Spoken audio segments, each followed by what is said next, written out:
നമ്മൾ readymade dress എടുക്കുമ്പോഴേ ഈ കൈ വേറെ ബോഡി വേറെ ഇങ്ങനെ രണ്ടായിട്ടാണ് കിട്ടുന്നത്. അപ്പം നമുക്കിത് കൈയെ എങ്ങനെയാണ് പിടിപ്പിക്കുന്നതെന്ന് ഞാൻ കാണിച്ചു തരാം. നമ്മൾ ഈ കൈയുടെ നേരെ നടുഭാഗം കാണുക, അതിന്റെ മോൾപോട്ട് ഈ ഷോൾഡറിന്റെ അവിടെ വെക്കുക. വെച്ചിട്ട് നമ്മൾ ഇതിന്റെ അളവെടുക്കുക.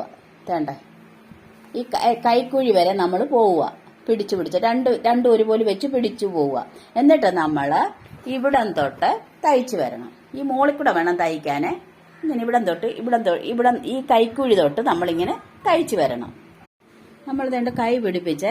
അപ്പം ചിലർക്ക് ഇതേണ്ട ഇങ്ങനെ പൊങ്ങിയിരിക്കുന്ന ഇഷ്ടമായിരിക്കത്തില്ല, ചിലർക്ക് മിക്കവർക്കും ഇങ്ങനെ തന്നെ തയ്ക്കുന്ന ഇഷ്ടം. അപ്പം അങ്ങനെ ഉണ്ടാകുമ്പോൾ നമ്മൾ ഇത് ചേർത്ത് വെച്ച് ഈ സൈഡിൽ കൂടെ ഈ എറമ്പ് ചേർത്ത് ഓരോ തയ്യലൂടെ അങ്ങ് കൊടുത്തേക്കണം. ഇനി നമുക്കിത് തിരിച്ചിട്ടിട്ട് ഇതിന്റെ നമ്മുടെ കൈയുടെ വണ്ണം കണക്കാക്കി നമുക്കിത് തയ്ച്ചെടുക്കാം. നമ്മളെ പുറയിൽ ഇതുപോലെ 2 ടക്കൂടി ഇട്ട് കൊടുക്കണം, എന്നാലേ ഇത് കംപ്ലീറ്റ്